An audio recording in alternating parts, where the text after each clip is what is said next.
स्वागत है आप सभी लोगों का इस वीडियो में। तो हमारा जो एसएससी जीडी की सीरीज चल रही है, इस सीरीज में हमारा ये आज 7वां वीडियो है प्रैक्टिस सेट का। तो इसमें हम टोटल 50 प्रश्न डिस्कस करने वाले हैं। तो 50 में से कितने प्रश्न आपके सही होते हैं वो आप लोग हमें कमेंट में ज़रूर बताएं। तो चलिए पहला प्रश्न देखते हैं। पहला प्रश्न है हमारा, केरल राज्य में प्रचलित प्राचीन मार्शल आर्ट को दिखाने वाले अलंकारी रंगीन श्रृंगार और अनोखे मुखौटों के कारण किस भारतीय शास्त्रीय संगीत को अलग पहचान मिली। तो यहाँ पे पूछा गया है वो कौन सा भारतीय शास्त्रीय नृत्य है जिसको एक अलंकारी रंगीन श्रृंगार और अनोखे मुखौटे के कारण एक पहचान मिली। तो इसका राइट आंसर क्या होगा? ऑप्शन डी, यानी कि कथकली नृत्य जो है उसको यहाँ पे पहचान मिली। कथकली नृत्य से संबंधित कुछ महत्वपूर्ण नाम हैं जो आपके एग्जाम्स में पूछे जाते हैं। तो इसमें सबसे महत्वपूर्ण नाम आता है, पद्मश्री से सम्मानित है ये आपके कलामंडलम गोपी। तो कलामंडलम गोपी आपके पद्मश्री से सम्मानित, और कलामंडलम अगर आपको लिखा मिल जाता है कहीं तो आप वो कथकली आराम से उसमें टिक कर सकते हैं।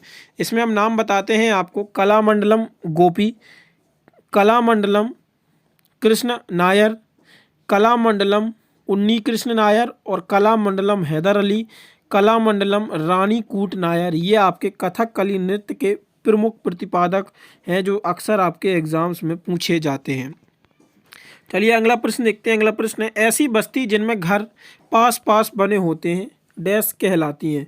तो देखिए, जो बस्ती जिनमें घर जो है बहुत एकदम कंजेस्टेड तरीके से बने होते हैं उनको हम कैसी बस्ती कहते हैं? सघन बस्ती कहते हैं। तो इसका राइट आंसर क्या होगा? ऑप्शन बी राइट आंसर है। अच्छा, प्राकीर्ण बस्ती क्या होती है? तो प्राकीर्ण बस्ती वो होती हैं जहाँ पे घर जो होते हैं बहुत दूर दूर एरिया में बने होते हैं। एक घर यहाँ पे बना हुआ है तो दूसरा घर जो है वो 500 मीटर दूर पे बना हुआ है। ये एक प्राकीर्ण बस्ती होती है, इसको हम प्राकीर्ण बस्ती के रूप में जानते हैं। और सघन बस्ती का उदाहरण कैसा है? जैसे आप दिल्ली में देखते हैं घर जो है वो एकदम कंजेस्टेड एरिया में बने होते हैं, तो ये सघन बस्ती होती है। कतार बस्ती क्या होती है? जहाँ पे लाइन घर जो है एक लाइन से बने होते हैं। जैसे आप देखते होंगे कहीं नदी के किनारे जो घर हैं वो एक लाइन से बने हुए हैं, या रेलवे क्रॉसिंग के पास आप झुग्गी झोपड़ियाँ देखते हैं वो एक लाइन से बनी होती हैं। तो ये क्या है? ये कतार बस्ती के उसमें आती हैं। तो राइट आंसर था इसका बी। अगला प्रश्न देखते हैं। अगला प्रश्न देखें उससे पहले बता दें कि हमारी ये करंट अफेयर की ई बुक है जो आपके एसएससी जीडी और एमटीएस एग्जाम्स के लिए, यानी कि एसएससी का एग्ज़ाम्स या रेलवे का कोई एग्ज़ाम्स और अन्य जो स्टेट्स एग्ज़ाम हैं उन सभी के लिए ये हमारी करंट अफेयर आपके लिए बेस्ट रहेगी। तो यहाँ पे आपको लिंक डिस्क्रिप्शन में मिल जाएगा परचेज़ करने के लिए। प्राइस जो है वो मात्र इसका 39 रुपये है। इसे आप लिंक के थ्रू परचेज़ कर सकते हो जो आपके आने वाले सभी एग्ज़ाम्स में महत्वपूर्ण होगी। अगला प्रश्न देखते हैं। अगला प्रश्न है, किस राज्य सरकार ने भारत का पहला हाथी मृत्यु लेखा परीक्षा ढांचा पेश किया? तो देखिए, ये किस राज्य सरकार ने पेश किया था? ये पुराना क्वेश्चन है। तो पहली बार लेकिन ये किया गया था और 2022 में इसको सबसे पहली बार पेश किया गया था। उसका राइट आंसर होगा ऑप्शन सी, तमिलनाडु ने। यानी कि जो प्राकृतिक कारण से मर रहे हैं या जो किसी कारण बस मर रहे हैं हाथी, उन सभी को एक रिपोर्ट में दर्ज किया जाएगा, यानी कि उनकी जो डेथ है उनकी लेखा परीक्षा के हेतु ढांचा पेश किया गया। मतलब सारे हाथी जैसे भी कॉज हो रही है उनकी डेथ की वो काउंटिंग की जाएगी। अगला प्रश्न आता है, प्रतिवर्ष गुरु नानक जयंती हिंदू कैलेंडर के किस महीने की पूर्णिमा तिथि को मनाई जाती है? इसका राइट आंसर क्या है? तो ये कार्तिक की पूर्णिमा तिथि को गुरु नानक देव जी की जयंती मनाई जाती है। अच्छा, एसएससी जीडी में आपके कुछ इम्पोर्टेंट चीज़ें पूछी जाती हैं, जैसे कि आपका पूछा जाता है होली हो गया, होली, दीपावली और शिवरात्रि और हिंदू नववर्ष। तो देखो, होली क्या है? यह होली और शिवरात्रि जो है वो आपकी फागुन महीने में मनाई जाती है, और दीपावली जो है ये आपकी कब मनाई जाती है? तो दीपावली कार्तिक महीने में मनाई जाती है, और अमावस्या को, कार्तिक महीने की अमावस्या को मनाई जाती है। और इसमें हिंदू नववर्ष जो है वो आपका कब?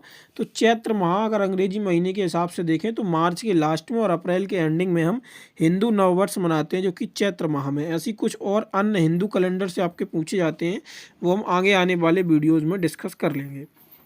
अगला प्रश्न आता है, श्वेत प्रकाश कितने रंगों का मिश्रण होता है? तो श्वेत प्रकाश की अगर हम बात करें तो ये आपका 7 रंगों का मिश्रण होता है। मैं इसको कई बार आपको एक्सप्लेन कर चुका हूँ, आज और एक्सप्लेन करता हूँ। ये समझ लीजिए आपका एक प्रिज्म है, ये एक वाइट लाइन है, जब इससे हम क्रॉस करती है प्रिज्म से तो ये जो लाइन है ये 7 कलर्स में डिवाइड हो जाती है, ठीक है, ये 7 कलर्स में डिवाइड हो जाती है। और इसका जो फॉर्मेशन बनता है वो बुब्जियोर के रूप में इसका फॉर्मेशन बनता है। कैसे? BIBGYOR, आर से रेड और orange, green, violet, indigo, blue, और जो BG होता है ये येलो है आपका, ये येलो है और ये ग्रीन है। तो ये जो है इस बिबग्योर के फॉर्म में जो वाइट लाइट है वो डिवाइड होती है, यानी कि 7 कलर्स में डिवाइड होती है। और सबसे जो ज़्यादा वेवलेंथ होती है वो किसकी होती है? तो हाईएस्ट वेवलेंथ होती है वो होती है रेड की, और लो वेवलेंथ होती है ये होती है वायलेट की। और सबसे कम स्कैटरिंग कौन करता है? तो ये स्कैटरिंग और वेवलेंथ जस्ट अपोजिट है। जितनी ज़्यादा वेवलेंथ होता है उतना कलर जो है वो स्कैटरिंग कम करेगा, जितनी कम वेवलेंथ होगी उतना कलर जो है वो स्कैटरिंग ज़्यादा करेगा। तो आई होप आपको समझ में आ गया होगा। तो वेवलेंथ की जो है रेड की वेवलेंथ ज़्यादा है और स्कैटरिंग कम है, वायलेट की वेवलेंथ कम है लेकिन स्कैटरिंग ज़्यादा है। अच्छा, प्रिज्म से एक और क्वेश्चन पूछा जाता है, प्रिज्म की जो है वो लाइट जो रिफ्लेक्ट करती है किस फिनोमेना पे होती है? तो ये TIR फिनोमेना पे होती है, जिसको हम टोटल इंटरनल रिफ्लेक्शन के रूप में भी जानते हैं। ये आपसे अक्सर पूछा जाता है। अगला प्रश्न देखते हैं। अगला प्रश्न आता है, MS गोपाल कृष्ण ने कर्नाटक और हिंदुस्तानी शास्त्रीय संगीत दोनों में महारत हासिल की, वह डैश के उस्ताद थे? तो जो MS गोपाल कृष्णन थे ये किसके उस्ताद थे? तो इसका राइट आंसर क्या होगा? ऑप्शन बी, यानी कि ये वायलिन के उस्ताद से। अगर हम इसमें महत्वपूर्ण बात करें तो अगर हम सारंगी में बात करें तो सारंगी में पंडित राम नारायण और सुल्तान खां ये दो नाम आते हैं। और संतूर में क्या है? पंडित रविशंकर शर्मा। और बाकी हम आपको एज यूजुअली नाम डेली बताते चलें, अगर आप लोग नोट कर रहे होंगे तो अच्छा खासा आपके पास प्रतिपादक और इंस्ट्रूमेंट से संबंधित कलेक्शन हो गया होगा। मैंने आपसे उसी दिन प्रॉमिस किया गया, जब तक आपका SSC GD एग्जाम होगा बस आप ये प्रैक्टिस सेट जो भी आपने प्रैक्टिस किया हुआ है कहीं से, बस इन प्रैक्टिस सेट को और रिवाइज करके जाइए, आप एग्जाम में बेस्ट करके आएंगे। चलिए अगला प्रश्न देखते हैं, किस मंदिर को ब्लैक पगोडा के नाम से भी जाना जाता है? तो ब्लैक पगोडा आप सभी को पता ही होगा, जो कोणार्क का सूर्य मंदिर है उसको हम ब्लैक पगोडा के नाम से जानते हैं। ये जो है वो पूर्वी गंग वंश था उसके द्वारा इसको बनवाया गया था। जो पूर्वी गंग वंश के शासक थे नरसिंह देव प्रथम, उन्होंने 1250 ईस्वी में इसका क्या है निर्माण कराया था। कब? 1250 ईस्वी में सूर्य मंदिर जो कोणार्क में था। और इनका वंश कौन सा था? नरसिंह देव प्रथम का, तो पूर्व गंग वंश था, ये आपको याद रखना है। इसी के साथ जो ब्लैक पगोडा टेम्पल यानी कि सूर्य कोणार्क का मंदिर है, इसको 1984 में विश्व धरोहर में जगह मिली। कब? 1984 में, ये भी आपको याद रखना है। अगला प्रश्न आता है, तराइन का द्वितीय युद्ध कब लड़ा गया? तो तराइन का द्वितीय युद्ध जो है, तो तराइन के मेनली 2 युद्ध हुए, एक तो 92 में होता है और एक 91 में होता है। दोनों युद्ध जो हैं पृथ्वीराज चौहान और मोहम्मद गौरी के बीच जो है ये युद्ध होते हैं, जिसमें 91 वाले में पृथ्वीराज चौहान जी जीतते हैं और दूसरे युद्ध में गौरी जो है वो पृथ्वीराज चौहान जी को हरा देता है। तो इसका राइट आंसर क्या होगा? ऑप्शन सी इसका राइट आंसर है। अगला प्रश्न आता है, 1025 ईस्वी AD में किस तुर्की आक्रमणकारी ने सोमनाथ के मंदिर पर आक्रमण कर उस मंदिर को लूट लिया था? तो ये आप सभी को पता होगा। राइट आंसर क्या है उसका? महमूद गजनबी। महमूद गजनबी की बात करें तो शासन जो था वो उसका 1998 से 1030 AD तक इसका शासनकाल चलता है। भारत में इसने 17 बार आक्रमण किया, जिसमें 1025 का मतलब 1025 AD का जो आक्रमण था सोमनाथ पर, वो इसका सबसे चर्चित आक्रमण रहा। और इसकी मृत्यु जो है वो 1030 ईस्वी में मलेरिया के कारण हो गई थी। अगला प्रश्न आता है, निम्नलिखित में से कौन सी पुस्तक दलाई लामा की आत्मकथा है? तो दलाई लामा की आत्मकथा इनमें से कौन सी है? तो इसका राइट आंसर क्या होगा? Option C, freedom in exile, ये दलाई लामा की आत्मकथा है। दलाई लामा की आत्मकथाओं के बारे में बात करें तो 3 बुक और हैं। एक तो इसमें आती है द बुक ऑफ जॉय। कौन सी है? द बुक ऑफ जॉय, ये एक पुस्तक लिखी गई है। और द आर्ट ऑफ हैप्पीनेस, एक कौन सी पुस्तक है? The art of the art of happiness, और जो लेटेस्ट अभी पुस्तक लिखी गई है 2025 में इनके द्वारा, वॉइस ऑफ द वॉइसलेस, कौन सी है? वॉइस ऑफ द वॉइसलेस, ये भी है जो दलाई लामा के द्वारा पुस्तक लिखी गई है। तो ये 4 महत्वपूर्ण पुस्तकें हैं जो दलाई लामा के द्वारा लिखी गई हैं। Freedom in exile, the book of joy, the art of happiness और the voice of the voiceless, ये दलाई लामा की महत्वपूर्ण पुस्तकें हैं। अगला प्रश्न आता है, दाची गाम राष्ट्रीय उद्यान निम्नलिखित में से किस राज्य और केंद्र शासित प्रदेश में स्थित है? तो आप सभी को पता ही होगा जो दाची गाम राष्ट्रीय उद्यान है ये जम्मू और कश्मीर में स्थित है, यानी कि ऑप्शन डी इसका राइट आंसर है। अगर हम इसमें अन्य राज्यों की बात करें तो कर्नाटक के अगर हम नेशनल पार्क की बात करें तो कर्नाटक में एक तो बांदीपुर नेशनल पार्क आता है, इसके बाद नागरहोल है, बनरघट्टा नेशनल पार्क है और कुद्रेमुख नेशनल पार्क, ये आपके कर्नाटक से संबंधित है। एक बार मैं फिर से रिपीट करता हूँ, Bandipur national park, Nagarhole national park, Bannerghatta national park और कुद्रेमुख नेशनल पार्क, ये आपका कुद्रेमुख, ये आपके कर्नाटक के संबंधित हैं। वहीं अगर हम गुजरात की बात करें तो गुजरात में आपका आता है गिर नेशनल पार्क और ब्लैक बक नेशनल पार्क, ये एसएससी जीडी का ब्लैक बक वाला बहुत ही महत्वपूर्ण प्रश्न रहता है। तो गुजरात के गिर नेशनल पार्क और ब्लैक बक नेशनल पार्क ये गुजरात से संबंधित है। इसके बाद केरल की अगर हम बात करें तो केरल में 2 आपके इम्पोर्टेंट है, एक तो पेरियार नेशनल पार्क, दूसरा है साइलेंट वैली नेशनल पार्क, ये आपके केरल से संबंधित है। चलिए अगला प्रश्न देखते हैं। अगला प्रश्न आता है, निम्नलिखित में से कौन सा एक जटिल स्थायी पादप ऊतक है? तो इसका राइट आंसर क्या होगा? ऑप्शन सी यानी कि जाइलम इसका राइट आंसर है। अगला प्रश्न आता है, भारतीय संविधान का कौन सा अनुच्छेद राज्य महाधिवक्ता की बात करता है? तो राज्य का एक महाधिवक्ता की बात जो की जाती है वो अनुच्छेद 165 में की जाती है और इसकी नियुक्ति कौन करता है? तो महाधिवक्ता की नियुक्ति जो है वो राज्यपाल के द्वारा इसकी नियुक्ति की जाती है। अगला प्रश्न आता है, आधिकारिक तौर पर भारत में पैरालिंगिक व्यक्तियों पर पहली बार दर्ज किए गए आंकड़े किस जनगणना में एकत्र किए गए थे? तो इसका राइट आंसर क्या था? 2011 में। अगला प्रश्न है, भारत का दक्षिणी भाग डैश कटिबंध में पड़ता है, तो इसका राइट आंसर क्या होगा? तो इसका राइट आंसर जो है ऑप्शन डी उष्ण, यानी कि इसका राइट आंसर है। अगला प्रश्न आता है, डैश कोष की वह न्यूनतम राशि है जो प्रत्येक बैंक को जमाओं के रूप में भारतीय रिजर्व बैंक आरबीआई के पास रखनी पड़ती। देखो ये एक राशि वो होती है जो बैंकों को आरबीआई के पास में रखनी होती है, तो इस राशि को हम क्या कहते हैं? नगद कोष अनुपात, यानी कि कैश रिजर्व रेशियो इसको हम कहते हैं। भारतीय संविधान के अनुसार भारतीय संघ का मुखिया कौन होता है? तो भारतीय संविधान के अनुसार भारतीय संघ का मुखिया जो होता है कौन होता है? वो होता है भारत का राष्ट्रपति, यानी कि ऑप्शन सी इसका राइट आंसर है। अगला प्रश्न आता है, the stars in my sky those who brightened my film journey dash की दूसरी पुस्तक है। तो ये जो पुस्तक है आपकी दिव्या दत्ता के द्वारा लिखी गई है। भारत ने पहली बार डैश में ओलंपिक खेलों में भाग लिया था। तो भारत ने पहली बार कब ओलंपिक खेलों में भाग लिया था? तो 1900 में भारत ने ओलंपिक खेलों में पहली बार भाग लिया था। क्रिकेट के खेल की शुरुआत किस देश में हुई थी?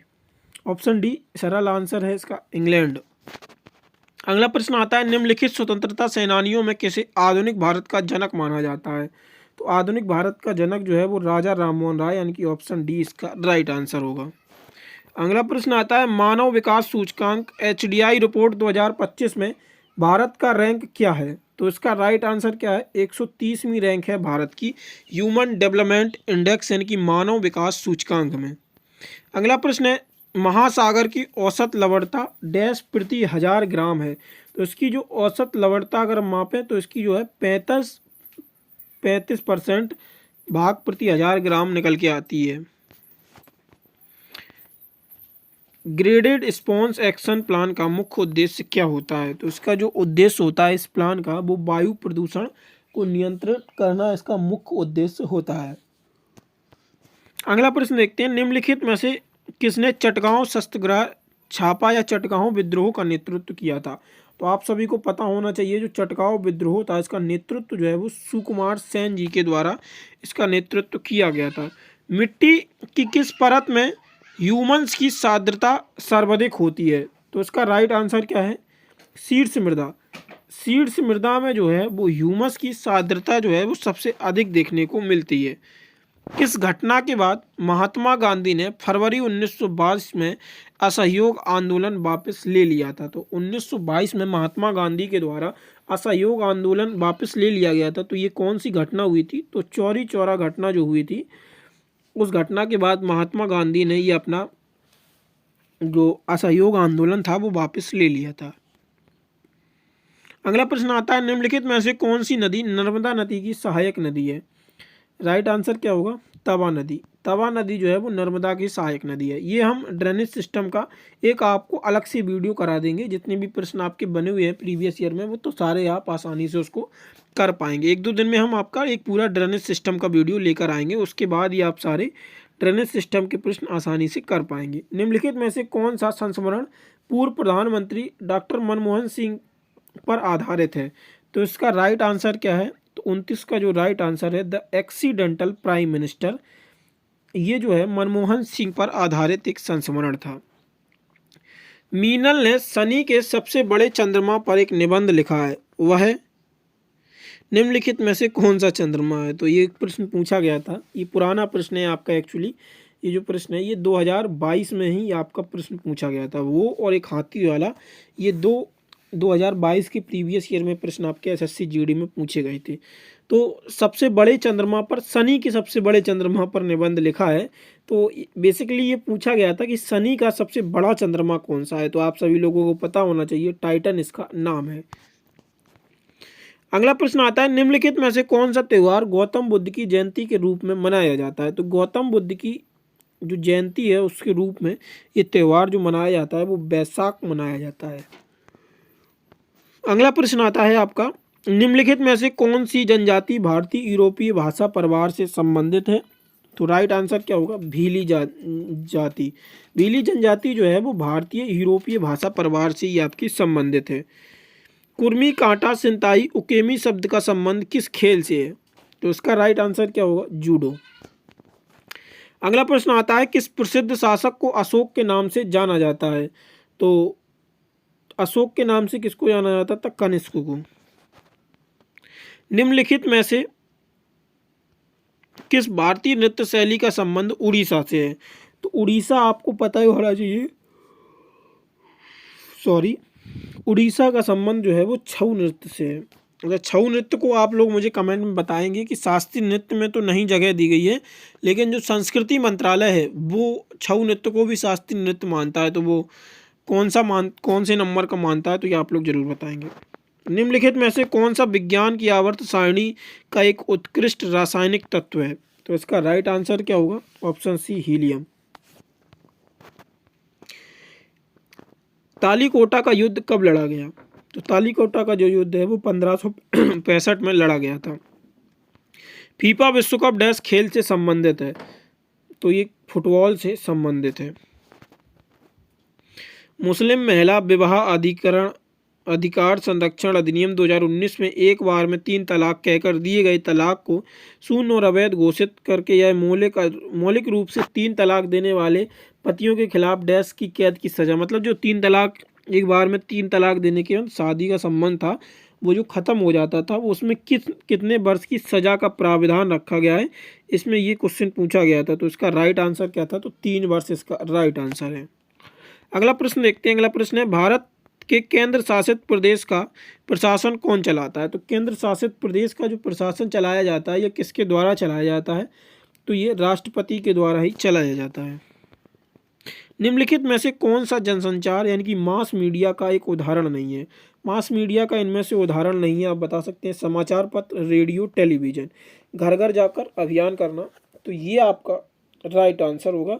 बाकी समाचार पत्र, रेडियो और टेलीविजन एक ये मास मीडिया के बहुत बड़े उदाहरण हैं। रेडियो भी करोड़ों लाखों लोग सुनते हैं और समाचार पत्र भी करोड़ों लाखों जगह डिस्ट्रीब्यूट की जाती है। टेलीविज़न पे तो आप देखते होंगे, जैसे आप क्रिकेट का उदाहरण ले सकते हैं तो हॉटस्टार पे देखते हैं आप, मिलियंस में व्यूअर्स होते हैं। तो ये एक मास मीडिया का उदाहरण है टेलीविज़न।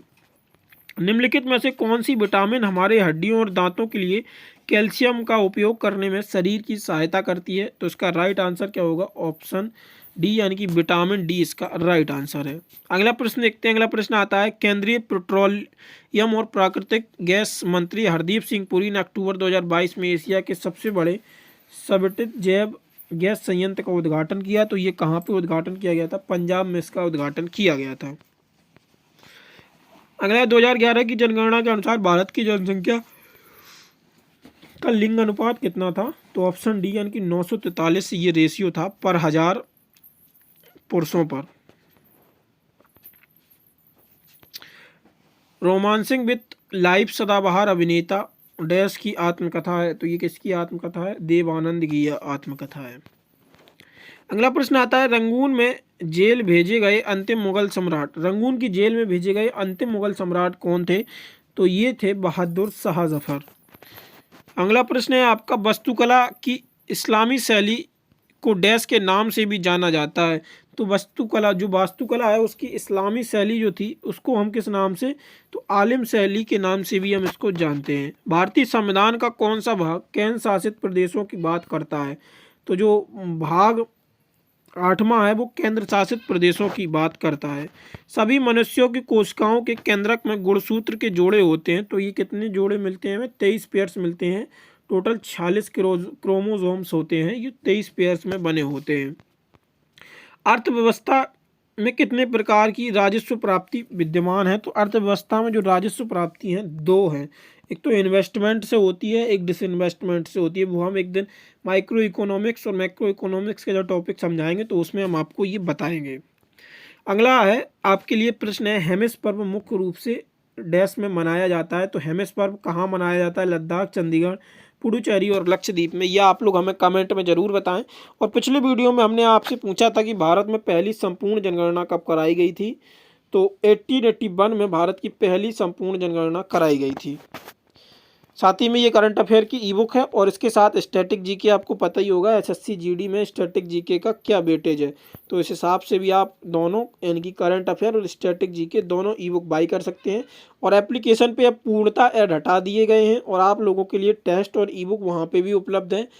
टेस्ट एसएससी के लिए जितने भी एग्जाम्स हैं, एसएससी जीडी, दिल्ली पुलिस और भी जो अन्य एग्जाम्स हैं, स्टेट्स एग्जाम होगा, यूपी होमगार्ड, यूपी कांस्टेबल, सभी के लिए फ्री ऑफ कॉस्ट हम टेस्ट प्रोवाइड कराते हैं। तो डिस्क्रिप्शन में जाइए, ऐप डाउनलोड करिए और अभी टेस्ट लगाइए। बाकी पीडीएफ के लिए आप लोग हमारे टेलीग्राम को ज्वाइन कर लीजिएगा, उसका लिंक भी आपको डिस्क्रिप्शन में मिल जाएगा। चैनल पर पहली बार आए हैं तो चैनल को सब्सक्राइब जरूर कर लें और बनके के टारगेट के बहुत पास हैं तो जल्द से जल्द बनके का टारगेट भी आप लोग पूरा करा दीजिए और अपने दोस्तों के साथ शेयर करना ना भूलें। धन्यवाद।